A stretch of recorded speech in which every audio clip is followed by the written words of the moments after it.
அனைவருக்கும் வணக்கம். என்னோட பேர் குருசுவாமி. நான் கொரமண்டல் இன்டர்நேஷனல் லிமிடெட்ல சீனியர் அக்ரோனமிஸ்ட், அதாவது முதுநிலை உளவியல் நிபுணராக பணிபுரிந்துட்டு இருக்கேன். நம்ம இதுக்கு முன்னாடி நம்மளோட யூடியூப் சேனல்ல ஸ்பெஷாலிட்டி ஃபெர்டிலைசர் பை கோரமண்டல், அதில் பார்த்தீங்கன்னா பேசிக்ஸ் ஆஃப் நியூட்ரியன்ஸ் அப்படின்னு சொல்லிட்டு அந்த காணொளி நம்ம பார்த்தோம். இன்றைய காணொலியில் இன்னைக்கு சல்ஃபர் சத்து, அதாவது கந்தக சத்தோட முக்கியத்துவத்தை பற்றி இன்னைக்கு நம்ம பார்க்க இருக்கின்றோம்.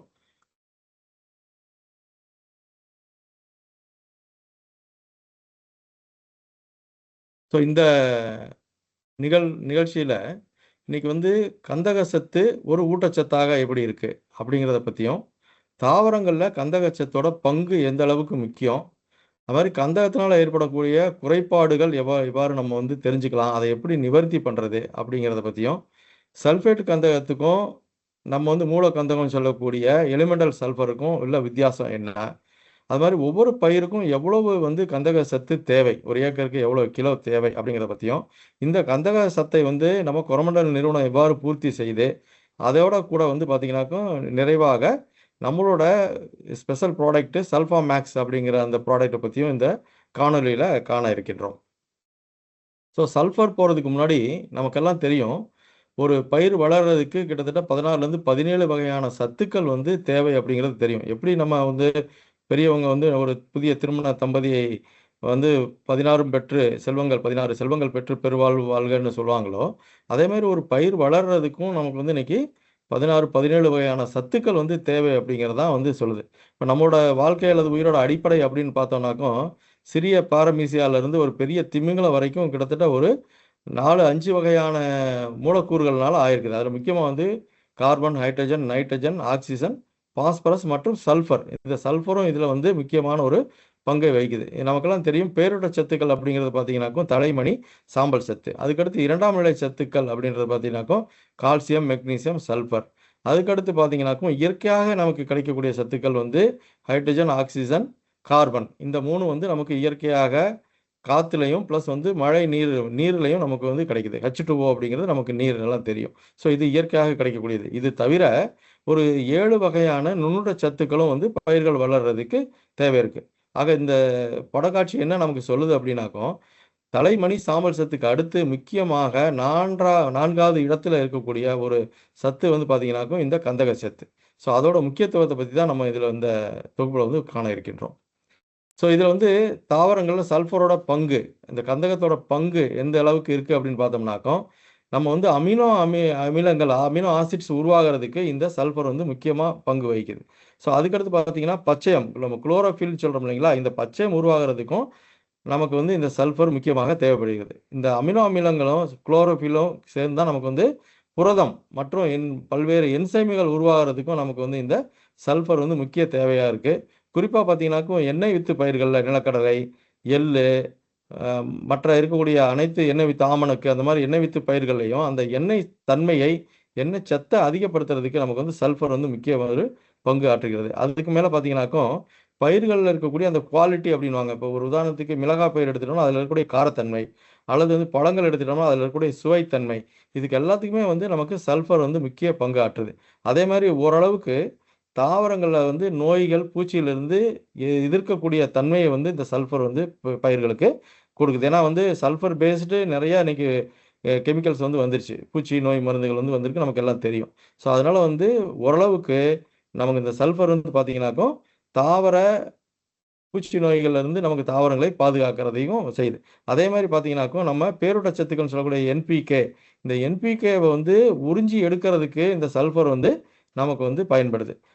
அதோட கூட பார்த்தீங்கன்னாக்கும் நமக்கு ட்ரவுட் ரெசிஸ்டன்ட் அப்படின்னு சொல்லக்கூடிய வறட்சி எதிர்ப்பையும் பயிர்களுக்கு அளிக்கக்கூடிய அந்த தன்மையை சல்ஃபர் நமக்கு செஞ்சிட்ருக்கு. ஸோ இதில் சல்ஃபர் பார்த்தீங்கன்னாக்க நான் சொன்ன மாதிரி அமினோ அமிலங்கள் உற்பத்தி ஆகிறதுக்கு சல்ஃபர் மிக முக்கியம். அதுதான் இந்த படத்தில் நமக்கு சொல்லுது. மொத்தம் அமினோ அமிலங்களில் 2 முக்கியமான அமினோ அமிலங்கள் இருக்குது. அதில் மெத்தியோனைன் அண்ட் சிஸ்டைன் அப்படின்றது. இந்த இருக்கக்கூடிய அமினோ அமிலங்கள்லேயே கிட்டத்தட்ட 90% சல்ஃபர் தான் இருக்குது அப்படின்றத இந்த படம் நமக்கு சொல்லுது. ஸோ அமினோ ஆசிட்ஸ் உற்பத்தி ஆகிறதுக்கு, அமினோ அமிலங்கள் உற்பத்தி ஆகிறதுக்கு சல்ஃபர் முக்கியம் அப்படின்றத நம்ம இந்த படக்காட்சி மூலயமா தெரிஞ்சுக்கிறோம். ஸோ அதுக்கடுத்து பார்த்தீங்கன்னாக்கும் இந்த பச்சையம், குளோரோஃபில் உருவாக்குறதுக்கும் நமக்கு இந்த அமினோ அமிலங்களுக்கு அடுத்தபடியாக பச்சையம் உருவாகிறதுக்கும் வந்து நமக்கு சல்ஃபர் வந்து அதிக அளவில் பங்கு வகிக்கிறது.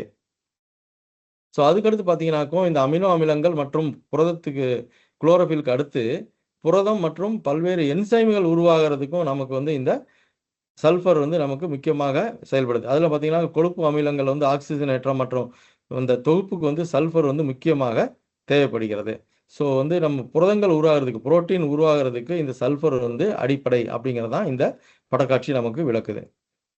ஸோ அதுக்கடுத்து பார்த்தீங்கன்னா முன்னாடியே நான் சொன்ன மாதிரி எண்ணெய் வித்து பயிர்கள் அனைத்துலேயும் வந்து நமக்கு வந்து பார்த்தீங்கன்னாக்கும் இந்த சல்ஃபர் அப்படின்னு சொல்லக்கூடிய கந்தகம் வந்து பார்த்தீங்கன்னா குளுக்கோசைட்டு அல்லது குளுக்கோசிலேனேட்டில் அந்த உருவாக்கத்தில் பங்கேற்று எண்ணெய் சத்துக்களை வந்து அதிகப்படுத்துறதுக்கு நமக்கு வந்து சல்ஃபரு ரொம்ப மிக முக்கிய பங்கை வகிக்கிறது.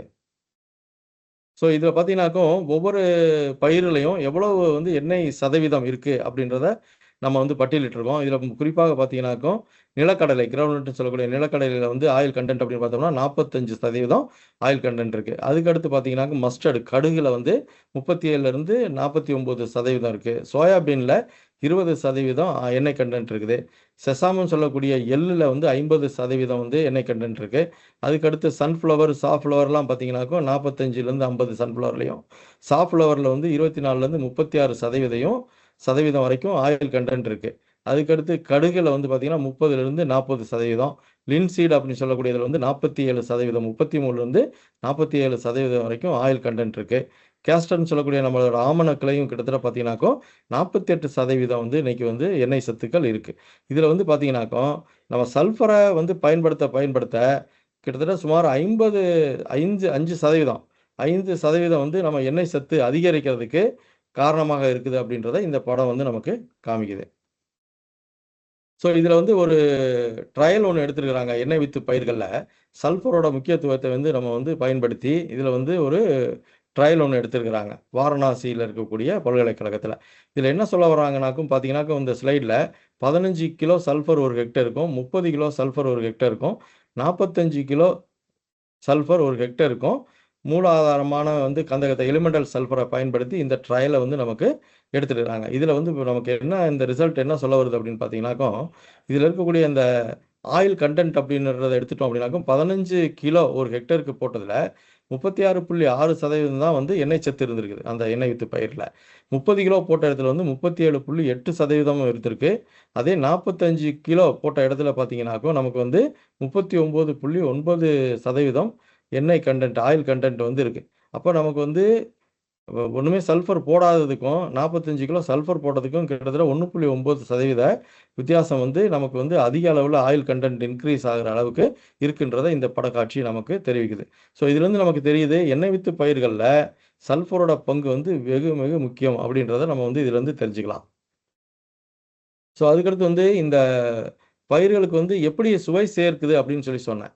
இதில் வந்து கந்தகத்தில் இருக்கக்கூடிய இந்த மூலக்கூறுகள் வந்து பார்த்தீங்கன்னாக்கும் ஒவ்வொரு பயிர்களையும் அதோட அந்த குவாலிட்டியை சுவையை வந்து கூட்டி அதிகப்படுத்தி கொடுக்கறதுக்கு இந்த சல்ஃபர் வந்து முக்கியமான வேலை செய்யுது. இதில் பார்த்தீங்கன்னாக்கும் அந்த பூண்டு இருக்கக்கூடிய பூண்டு பல்லில் வந்து பார்த்தீங்கன்னாக்கும் டயல் லைசிடு சல்ஃபைடு அப்படின்ற இதில் இருக்குது. கடுகுல வந்து பார்த்திங்கன்னா அதோட காரத்தன்மையை ஏற்படுத்தக்கூடிய அந்த சல்ஃபரோட மூலக்கூறுகள் இருக்குது. அதே மாதிரி உருளைக்கிழங்குல வெங்காயத்தில் நம்ம வந்து வெங்காயம் வந்து காரமான சின்ன வெங்காயம்லாம் வந்து பார்த்திங்கன்னா காரமாக இருக்கிறதுக்கு முக்கியமான காரணம் இந்த சல்ஃபர் கண்டென்ட் தான். அதே மாதிரி முள்ளங்கி, ஸ்ட்ராபெரி, தக்காளியில் வந்து அதோட நிறத்தை கொடுக்கறதுக்கும் அதோட சுவையை கொடுக்கறதுக்கும் பார்த்திங்கனாக்கும் நமக்கு இந்த சல்ஃபர் வந்து முக்கியமாக வேலை செய்யுது. அதுக்கடுத்து வந்து ஸ்வீட் சொர்க்கம் சொல்லக்கூடிய இனிப்பு மக்காச்சோளம் மற்றும் காய்கறி பயிர்களையும் பார்த்திங்கனாக்கும் அதோட குவாலிட்டியை அதிகப்படுத்தி கொடுக்கறதுக்கு வந்து நமக்கு இந்த சல்ஃபர் வருது. அடுத்து பார்த்திங்கன்னா குடைமிளகாயிலையும் வந்து பார்த்திங்கனாக்கும் இந்த சல்ஃபரோட மூலக்கூறுகள் இருந்துட்டு அதோட குவாலிட்டியை சுவையை வந்து அதிகப்படுத்தி கொடுக்கறதுக்கு சல்ஃபர் வந்து கட்டாயமாக ஒரு பங்கை வந்து வகிக்குது அப்படின்றது இந்த ஸ்லைடு சொல்லுது. ஸோ ஒரு பயிரோட இருக்கக்கூடிய அந்த குவாலிட்டியை அதோட சுவைத்தன்மையை கூட்டுறதுக்கு சல்ஃபர் வந்து கட்டாயமாக முக்கியம் அப்படின்றத நம்ம அதில் வந்து தெரிஞ்சுக்கலாம். ஸோ அதுக்கடுத்து வந்து முன்னாடியே சொன்னேன் நான் வந்து நம்ம சல்ஃபர் பேஸ்டு பெஸ்டிசைடு ஃபங்கிசைட்லாம் வந்து இன்றைக்கி வந்து நமக்கு வந்துருச்சு. ஸோ அதனால் இந்த தாவரங்களை வந்து நோய்கள் இருந்து காக்கிறதுக்கு இந்த சல்ஃபர் வந்து நமக்கு முக்கியமாக பங்கு வகிக்குது அப்படிங்கிறத இந்த சிலையில் குறிப்பாக வந்து பார்த்தீங்கன்னாக்கும் காட்மியம், ஆர்சனிக் அண்ட் குரோமியம் அப்படின்ற நச்சுகள் இருந்து பயிர்களை வந்து நமக்கு சல்ஃபரில் இருக்கக்கூடிய அந்த மூலக்கூறுகள் வந்து பாதுகாத்து காக்குது. ஸோ அதுக்கடுத்து பார்த்தீங்கன்னாக்கும் இந்த பேரூட்ட சத்துக்கள் இருக்கு இல்லைங்களா, தழை, மணி, சாம்பல் சத்துக்கள் இந்த பேரூட்ட சத்துக்களை வந்து பாசிட்டிவ் கார்லேஷன், அதாவது சல்ஃபர் சத்து அதிகமாக இருக்க பட்சத்தில் தலைச்சத்து, மணிச்சத்து, இப்போ சாம்பல் சத்து இதெல்லாம் வந்து அதோட உறிஞ்சும் திறன் வந்து அதிகமாக இருக்கும். அதே மாதிரி வந்து பார்த்தீங்கன்னாக்க வந்து குளோரின், சோடியம் இதோட நச்சு போன்ற இந்த பொருட்களை வந்து நமக்கு வந்து உறிஞ்சக்கூடிய திறன் வந்து சல்ஃபர் அதிகமாக இருக்கும்போது குறைவாக இருக்கும். ஸோ கந்தகம் மற்றும் நைட்ரஜனுக்கு இடையே உள்ள பாஸ்பரஸ் தொடர்பு பார்த்தீங்கன்னாக்கும் வந்து ஒன்று குறைஞ்சாலும் வந்து மற்றதோட அவைலபிலிட்டி, பிளான்ட்டுக்கு கிடைக்கக்கூடிய அந்த அவைலபிலிட்டி வந்து குறைவாக இருக்கும் அப்படிங்கிறதா இந்த படம் நமக்கு சொல்ல வருது. அதே மாதிரி வறட்சி காலங்கள்லையும் வந்து நமக்கு வந்து பார்த்தீங்கன்னாக்கா சல்ஃபர் நம்ம எப்படி பொட்டாஸ் போட்டால் நமக்கு வறட்சியை தாங்கி கொடுக்கும் பயிர்களுக்கு அப்படின்னு சொல்கிறோமோ, அதே மாதிரி வறட்சி காலங்களில் சல்ஃபரும் நம்ம அப்ளை பண்ணும்போது வந்து பயிர்களுக்கு அந்த வறட்சியை தாங்கும் தன்மையை வந்து பயிர்களுக்கு அதிக அளவில் ஏற்படுத்தி கொடுக்குது இந்த சல்ஃபர்.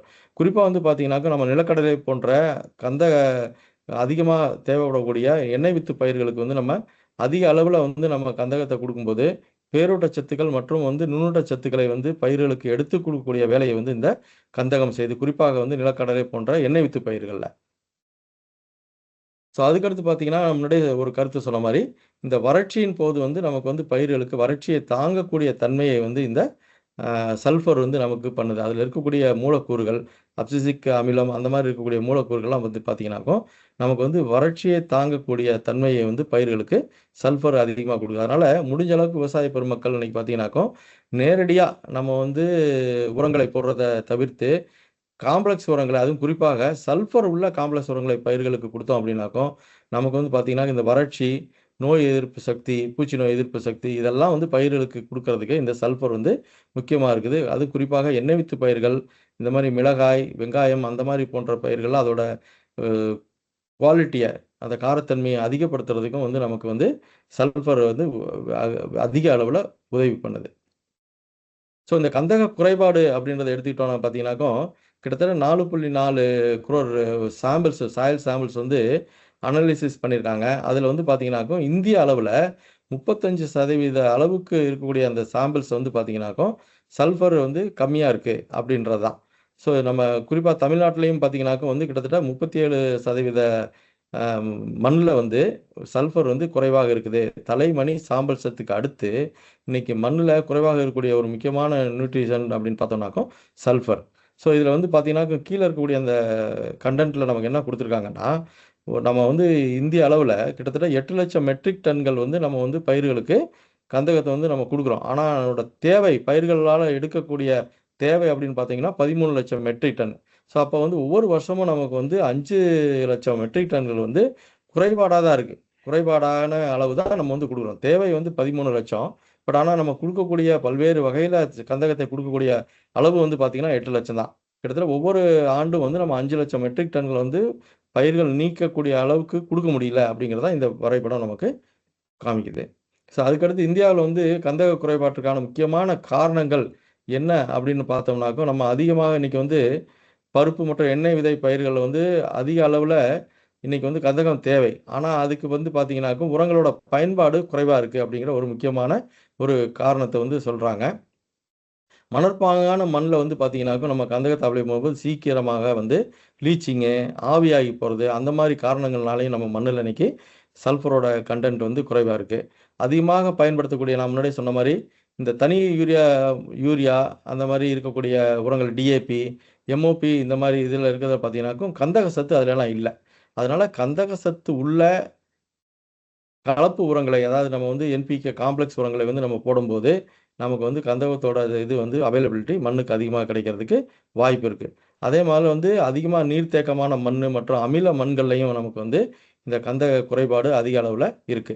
ஸோ இந்த கந்தக இழப்பை வந்து நம்ம தவிர்க்கணும் அப்படின்னா, நம்ம வந்து பார்த்தீங்கன்னாக்கும், கந்தக சத்து உள்ள காம்ப்ளெக்ஸ் உரங்களை வந்து அதிக அளவுல போடணும் அப்படிங்கிறத வந்து நம்ம பண்ணிட்டோம். 1950 அந்த பார்த்தீங்கன்னாக்கா, அந்த காலகட்டங்கள்ல இந்தியாவுல வந்து பாஸ்பேட் தேவை வந்து நம்ம சிங்கிள் சூப்பர் பாஸ்பேட் மூலியமா வச்சு நம்ம பயன்படுத்துறோம். ஸோ அதில வந்து கிட்டத்தட்ட 12% சல்ஃபர் இருக்கிறதுனால நமக்கு மண்ணுல சல்ஃபர் சத்தும் கூடவே நமக்கு சூப்பர் பாஸ்பேட்டோட கிடைச்சது. சூப்பர் மணிச்சத்தோட சல்ஃபர் சத்தும் கிடைச்சது. ஆனா அதுக்கு அடுத்து வரக்கூடிய காலகட்டங்கள்ல நம்ம வந்து பார்த்தீங்கன்னாக்கும், அதிக அளவுல காம்ப்ளெக்ஸ் உரங்கள், அதுவும் சல்ஃபர் இல்லாத காம்ப்ளெக்ஸ் உரங்களை வந்து போட்டுறதுனால, சல்ஃபரோட கன்டென்ட் வந்து நமக்கு குறைவாக இருக்குது அப்படின்றது வந்து நமக்கு வந்து இந்த படக்காட்சி விளக்குது. ஸோ அதுக்கடுத்து பார்த்தீங்கன்னாக்கும், நைட்ரஜனுக்கும் கந்தகத்துக்கும் சல்ஃபருக்கும் உள்ள வித்தியாசம் என்ன அப்படின்னு பார்த்தோம்னா, 2லையுமே இலைகள் வந்து மஞ்சள் நிறமா மாறும். அத வந்து இந்த இருக்க வித்தியாசத்தை நம்ம வந்து விவசாய பெருமக்கள் மிக தெளிவாக தெரிஞ்சுக்கணும்.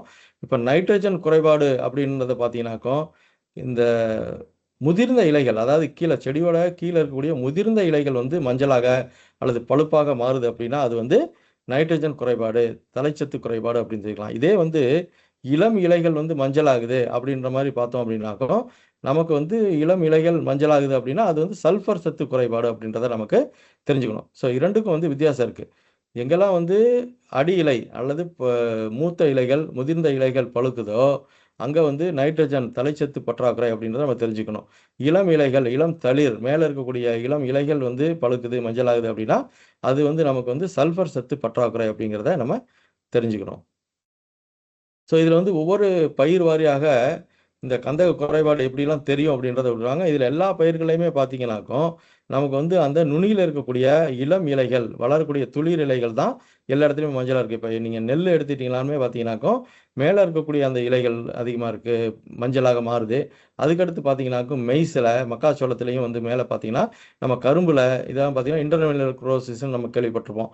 ஜிங்க் ஃபெரஸ்னால குளோரோசிஸ் வரும் இல்லையா? அதே மாரி பார்த்தீங்கன்னா, மக்காச்சோளத்திலயும் மேல இருக்கக்கூடிய இலைகள் வந்து மஞ்சள் நிறமா பழுக்கிறது.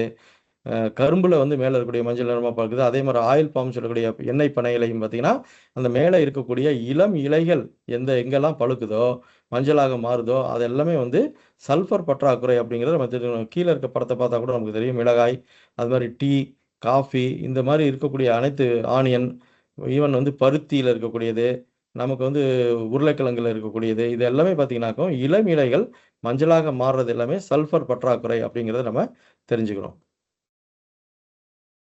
ஸோ, அப்புறம் அதுக்கடுத்து பார்த்தீங்கன்னா, இந்த சல்ஃபேட் கந்தகத்துக்கும், நம்ம எலிமெண்டல் சல்ஃபருக்கும் என்ன வித்தியாசம்? அப்படிங்கிறத வந்து நம்ம இந்த படக்காட்சி நமக்கு வந்து விளக்குது.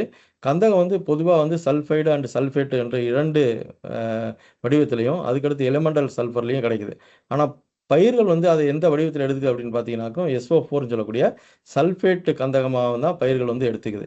இதில வந்து சல்ஃபேட் கந்தகத்தில பார்த்தீங்கன்னாக்கும், சல்ஃபேட் SO4 2 அயான் வந்து 2 எதிர்மறை மின் வினைகள் இருக்கிறதுனால, இது வந்து பார்த்தீங்கன்னாக்க மெதுவாக மண்ல வந்து உறிஞ்சாது. மெதுவாக உறிஞ்சக்கூடியது, சீக்கிரமா உறிஞ்சாத ஒரு இந்த சல்ஃபேட் கந்தகம் அப்படிங்கிறது வந்து மெதுவா உறிஞ்சக்கூடியது. அதுக்கடுத்து பார்த்தீங்கன்னாக்கும், இந்த அமிலம் வந்து உண்டாக்கக்கூடியதுனால, இது வந்து பார்த்தீங்கன்னாக்க தாவரங்களுக்கு உடனடியாக கிடைக்கிறதுக்கு வாய்ப்பு இருக்குது. நீரில் வந்து கரையக்கூடியது, வேகமாக செயல்படக்கூடியது இந்த சல்ஃபேட் கந்தகம். அதனால வந்து ஒரு பெரிய மழையோ, ஒரு அதிகமான தண்ணி வந்தா கூட லீச்சிங் ஆகி இத வந்து கந்தக சத்தை இழக்கிறதுக்கு வாய்ப்பு வந்து இதில இருக்கு. அதுக்கடுத்து பார்த்தீங்கன்னா, நம்ம எலிமெண்டல் சல்ஃபர்ன்னு சொல்லக்கூடிய மூல கந்தகத்தில, தனிப்பட்ட கந்தகத்தில பார்த்தீங்கன்னாக்கும், நமக்கு வந்து தாவரங்களுக்கு நேரடியா கிடைக்காது. அதனால நீரில் கரையிறது வந்து கொஞ்சம் ஸ்லோவா இருக்கும். ஸ்லோவா கரையிறதுக்கு வாய்ப்பு இருக்கு. இத வந்து மூலங்கள் வந்து பார்த்தீங்கன்னாக்கும் வந்து நமக்கு நிலைத்தன்மையா, அதாவது ரெசிடுயல் எஃபெக்ட் வந்து அதிகமா இருக்கிறதுக்கு இந்த எலிமெண்டல் சல்ஃபர்ல இருக்கும்.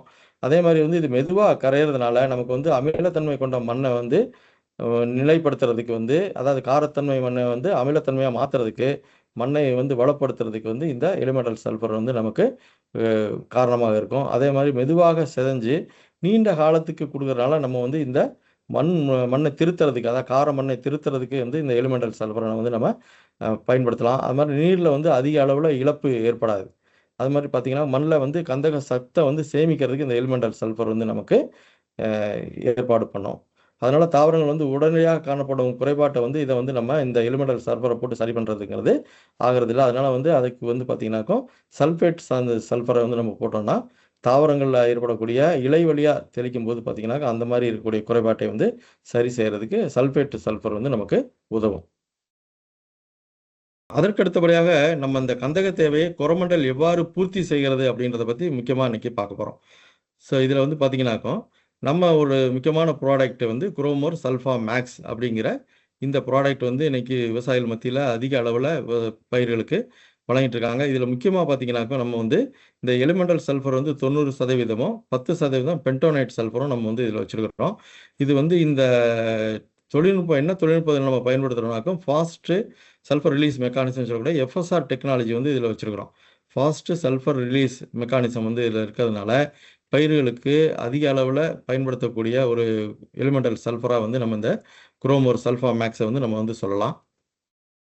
ஸோ இந்த சல்ஃபா மேக்ஸோட சிறப்பு அம்சங்கள் எப்படி இருக்குது அப்படின்னு பார்த்தோம்னாக்கா, வேகமாக வந்து இந்த கந்தகத்தை வந்து வெளியிடக்கூடியது. இந்த கொரமண்டல் இன்டர்நேஷனல் லிமிட்டை வந்து பார்த்தீங்கன்னாக்கா, நமக்கு வந்து எஃப்எஸ்ஆர் தொழில்நுட்பத்தோட இந்த கந்தகத்தை வந்து நம்ம வந்து வடிவமைச்சிருக்கிறதுனால ஈஸியாக வேகமாக பயிர்களுக்கு கிடைக்கக்கூடிய வடிவத்தில் இருக்குது. அதே மாதிரி வந்து பார்த்திங்கன்னா, நம்ம வந்து தோரம் பருப்பை 2ஆக உடைத்து வைத்தது போல் இந்த கந்தகம் வந்து இருக்கும். ஸோ அதனால் வந்து ஈஸியாக நம்ம வந்து பயன்படுத்தலாம். அதாவது தூள் கந்தகத்தை வந்து நம்ம பயன்படுத்துறதுக்கு வந்து சிரமமாக இருக்கும். பட் இது நம்ம கந்தகம் வந்து பார்த்திங்கன்னா, நம்ம தோரம் பருப்பை 2ஆக உடைச்சி வச்சு பார்த்தோன்னா எப்படி இருக்கும், அதே மாதிரி ஈஸியாக இருக்கும். இதை வந்து மற்ற பல்வேறு நம்ம வந்து உரங்களோடையும் காம்ப்ளெக்ஸோடையும் கலந்து வந்து நம்ம இதை வந்து பயன்படுத்திக்கலாம். அதே மாதிரி வந்து ஆரம்பத்திலேருந்து பயிரோட ஆரம்ப காலத்திலேருந்து கடைசி வரைக்கும் வந்து இந்த வந்து மண்ணில் நின்று பயிர்களுக்கு இந்த சல்ஃபர் வந்து நமக்கு கிடைக்கிறதுக்கு நிறைய வாய்ப்பு இருக்குது. அதனால் இந்த குரோமோர் சல்ஃபா மேக்ஸ் வந்து மற்ற உரங்களை காட்டிலும், மற்ற சல்ஃபர் உரங்களை காட்டிலும் ஒரு மிகச்சிறந்த தொழில்நுட்பத்தோட, அது குறிப்பாக வந்து எஃப்எஸ்ஆர் தொழில்நுட்பத்தோட நம்ம உருவாக்கிறதுனால மிகச்சிறந்த உரமாக விவசாயிகள் மத்தியில் இன்னைக்கு அதிக அளவில் பயன்படுத்தப்படுகிறது. இதோட சிறப்பு அம்சங்கள் வந்து இப்போ நம்ம சொன்ன மாதிரி, இந்த விவசாய பெருமக்கள் எதிர்பார்ப்பது என்ன அப்படின்னாக்கும், பயிர் தொடக்க நிலையிலேருந்து வந்து கடைசி வரைக்கும் நமக்கு வந்து சல்ஃபர் கிடைக்கணும் அப்படின்றத வந்து எதிர்பார்க்குறாங்க, ஒரு எதிர்பார்ப்பு. ஸோ அதை வந்து நம்ம குரோமோர் சல்ஃபா மேக்ஸ் வந்து இன்னைக்கு அதை உறுதி செய்யுது. எஃப்எஸ்ஆர் தொழில்நுட்பத்தோட நம்ம வந்து பயன்படுத்தினால 10 to 12 நாட்களுக்குள்ள வந்து கந்தகத்தை வந்து இந்த பென்டோனைட் கோட்டிங் வந்து உடைஞ்சு கந்தகத்தை வந்து ரிலீஸ் பண்ண ஆரம்பிக்கும். அதனால 10லேருந்து 12 நாட்களுக்குள்ள வந்து நமக்கு கந்தகம் பயிர்களுக்கு கிடைக்கிறதுக்கு வாய்ப்பு இருக்குது. அது மாதிரி பயிரோட இறுதிக்கட்ட வளர்ச்சியிலும் கந்தகச்சத்து கிடைக்கணும் அப்படிங்கிறது 2வது எதிர்பார்ப்பு. விவசாயியோட எதிர்பார்ப்பு வந்து பார்த்தீங்கன்னாக்கும், பயிர் தொடக்கத்திலேருந்து கடைசி வரைக்கும் கிடைக்கணும் அப்படின்றது. நம்ம குரோமோர் சல்ஃபா மேக்ஸு பல மாதங்களாக மண்ணில் தொடர்ந்து நின்று பயிர்களுக்கு கிடைக்கக்கூடிய வடிவத்தில் இருக்குது. அதே மாதிரி எளிதாக கிடைக்கக்கூடிய வடிவத்தில் இருக்கணும் அப்படின்றது விவசாயிகளோட இன்னொரு எதிர்பார்ப்பு. நம்மளோட இது வந்து சல்ஃபா மேக்ஸ் அப்படின்றது பார்த்தீங்கன்னாக்கும், ஈஸியாக பயிர்களில் வந்து இடக்கூடிய வடிவத்திலையும் விரைவாக வந்து பயிர்கள் எடுத்துக்கூடிய வடிவத்திலும் இருக்கிறதுனால மிக சிறப்பான ஒரு உரம் வந்து இந்த சல்ஃபா மேக்ஸ் அப்படின்றது. அதோட வந்து மண்ணோட தரத்தை வந்து இந்த சல்ஃபர் வந்து மேம்படுத்தணும் அப்படின்றத வந்து விவசாயிகளோட எதிர்பார்ப்பு. 4வது எதிர்பார்ப்பு அப்படின்னு பார்த்தோம்னாக்கும், மண்ணோட தரத்தையும் மேம்படுத்தணும். ஸோ நம்ம குரோமோர் சல்ஃபா மேக்ஸ் வந்து பார்த்தீங்கன்னாக்கும், நம்ம இந்த மண்ணில் இருக்கக்கூடிய பிஹெச்ன்னு சொல்லக்கூடிய கார அமிலத்தன்மையை வந்து சரி செய்யக்கூடிய வேலையை வந்து நம்ம இந்த சல்ஃபா மேக்ஸ் வந்து நன்றாக செய்கிறது. ஸோ இந்த கந்தக சத்து கொண்ட உரங்கள் வந்து என்னென்ன உரங்கள் இருக்குது அப்படின்றத இந்த படக்காட்சி நமக்கு காமிக்குது. இதில் குறிப்பாக வந்து பார்த்தீங்கன்னாக்கா, நாம் பயன்படுத்தி இருக்கக்கூடியது பார்த்தீங்கன்னா அம்மோனியம் சல்ஃபேட். நல்லா பயிர் பிடிக்கிற மணி பிடிக்கக்கூடிய நேரத்தில் நம்ம வந்து அம்மோனியம் சல்ஃபேட் வந்து போடுவோம். ஸோ அதுக்கடுத்து பார்த்தீங்கன்னா அலுமினியம் சல்ஃபேட்டில் கிட்டத்தட்ட 14% வந்து சல்ஃபர் இருக்குது. அம்மோனியம் சல்ஃபேட்டில் 24% சல்ஃபர் இருக்குது. அம்மோனியம் தயோ சல்ஃபேட்டுங்கிற உரத்தில் வந்து 26% இருக்குது. அதுக்கடுத்து கால்சியம் சல்ஃபேட்டில் வந்து 15லேருந்து 17% வந்து சல்ஃபர் இருக்குது.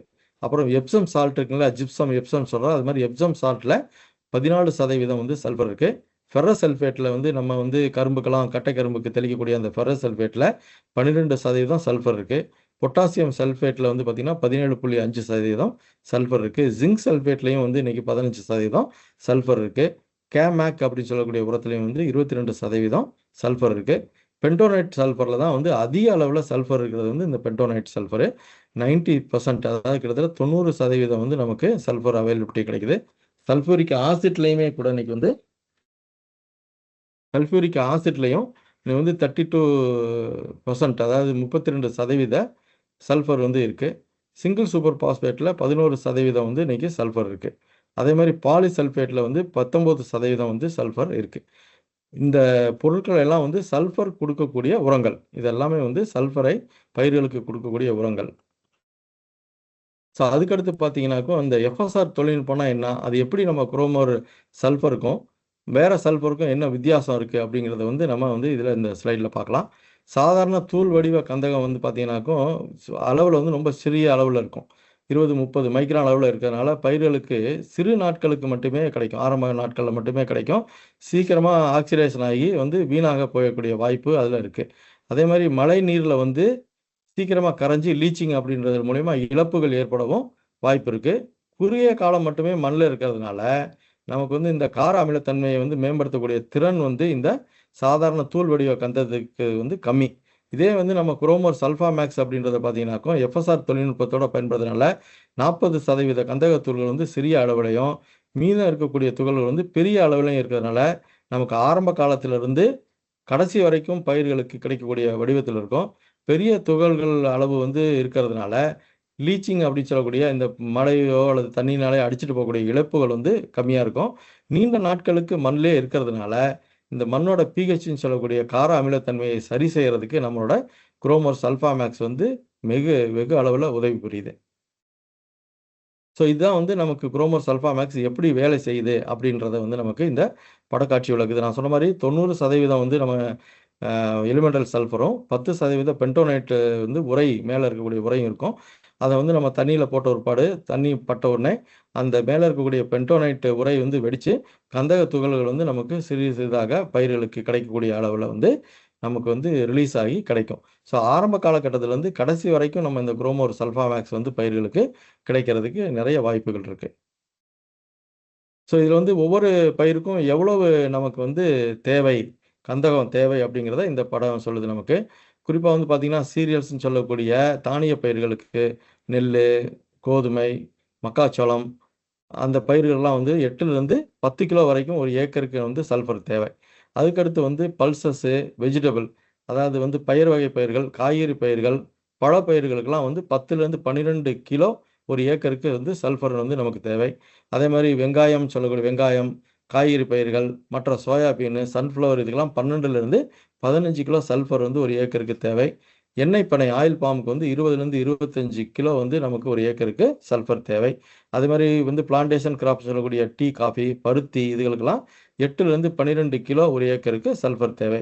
அப்புறம் தீவன பயிர்களுக்கு 12லிருந்து 18 கிலோ ஒரு ஏக்கருக்கு சல்ஃபர் தேவை இருக்கு. அதேமாரி பார்த்தீங்கன்னாக்க வந்து கரும்பு, மற்ற சொல்லக்கூடிய கடுகு இந்த மாரி பயிர்களுக்கு 15லிருந்து 18 கிலோ ஒரு ஏக்கருக்கு சல்ஃபர் தேவை. உருளைக்கிழங்குக்கு வந்து 15லிருந்து 25 கிலோ வந்து சல்ஃபர் வந்து ஒரு ஏக்கருக்கு தேவை அப்படிங்கிறது இந்த படக்காட்சி நமக்கு சொல்லுது. ஸோ இந்த காணொளி மூலியமா நம்ம வந்து கிட்டத்தட்ட 4வது முக்கியமான ஒரு நியூட்ரியன்ட் அப்படின்னு பார்த்தோம்னா சல்ஃபர். தலைமணி, சாம்பல் சத்துக்கு அடுத்து முக்கியமான ஒரு உரம் 2ஆம் நிலை சத்துக்கள்ல முக்கியமான உரம் வந்து சல்ஃபர். ஸோ அத பத்தி வெகு தெளிவாக வந்து நம்ம பார்த்தோம். ஸோ விவசாய பெருமக்களுக்கு இந்த காணொளி மூலியமா தெரிவிச்சுக்கிறது, கேட்டுக்கிறது என்னன்னாக்கும், தனிப்பட்ட உரங்களை வந்து தனியான இருக்கக்கூடிய உரங்களை யூரியா, எம்ஓபி, டிஏபி பயன்படுத்துறதுக்கு பதிலா சல்ஃபர் உள்ள காம்ப்ளெக்ஸ் உரங்களை நம்ம வந்து பயன்படுத்தும்போது, பயிரோட வளர்ச்சியும் நல்லா இருக்கும். அதோட மண்ணோட வளமும் பாதுகாக்கப்படும். இன்னைக்கு வந்து உங்களுக்கெல்லாம் தெரியும். நம்மளோட மண்ணு கொஞ்சம் கொஞ்சமா அந்த பிஹெச் வந்து அதிகமாயிட்டே இருக்கு. காரத்தன்மையாயிட்டே இருக்கு. ஸோ அந்த காரத்தன்மையை நம்ம வந்து குறைக்கணும் அப்படின்னா, சல்ஃபர் கலந்த காம்ப்ளெக்ஸ் உரங்களை வந்து பயிர்களுக்கு இடணும் அப்படிங்கிறது தான் வந்து இந்த காணொளி மூலியமா நம்ம வந்து தெரிஞ்சுட்டோம். ஆ இந்த காணொளியை கண்டு, கேட்ட அனைத்து விவசாய பெருமக்களுக்கும், அனைவருக்கும் கொரமண்டல் நிறுவனத்தின் சார்பாக நன்றி கூறி, மீண்டும் ஒரு காணொளியில் உங்களை எல்லாம் சந்திப்போம் என்று கூறி விடைபெறுகிறோம். நன்றி, வணக்கம்.